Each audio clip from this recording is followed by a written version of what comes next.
James Joyce's Ulysses is the masterwork of a great Irish novelist and has become a giant in the world of modern literature. But it's also a book famous for its obscurity.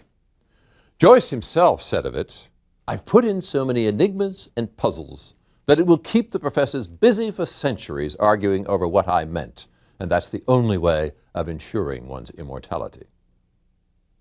Professorial arguments over what Joyce meant are not likely to help you very much as you work your way through this book, so I'm not going to spend a lot of time with them.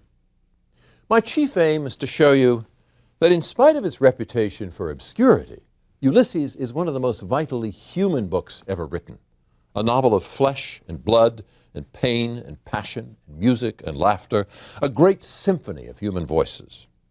But I have to admit that when Ulysses was first published in Paris in 1922, it sparked a blaze of arguments because of its obscenity, which caused it to be banned in America until 1933. Some critics saw Ulysses as nothing but a gigantic cesspool.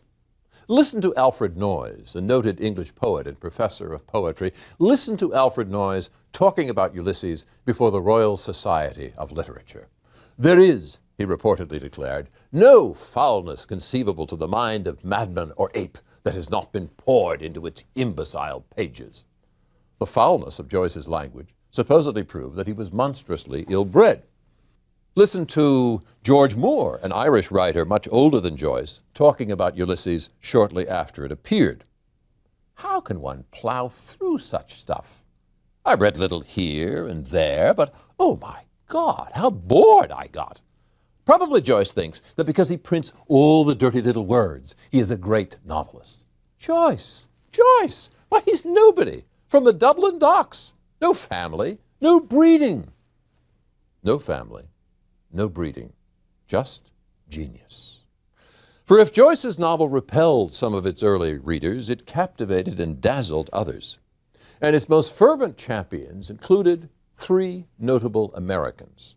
Scarcely a month after Ulysses first appeared, Ernest Hemingway wrote to Sherwood Anderson, "Joyce has a most goddamn wonderful book."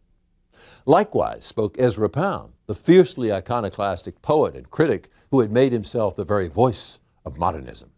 Pound turned right on its head the charge that Joyce was underbred. "All men," he wrote, "should unite to give praise to Ulysses. Those who will not may content themselves with a place in the lower intellectual orders."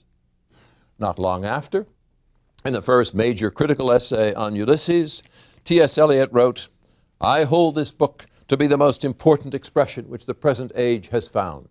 It is a book to which we are all indebted and from which none of us can escape."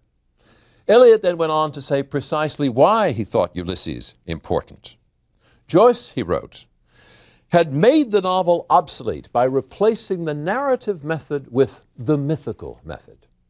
Instead of telling a story from a particular and consistent point of view, as 19th century novelists had done, Joyce, said Eliot, manipulates a continuous parallel between contemporaneity and antiquity, that is, between life in early 20th century Dublin and the mythic episodes of Homer's ancient epic called the Odyssey.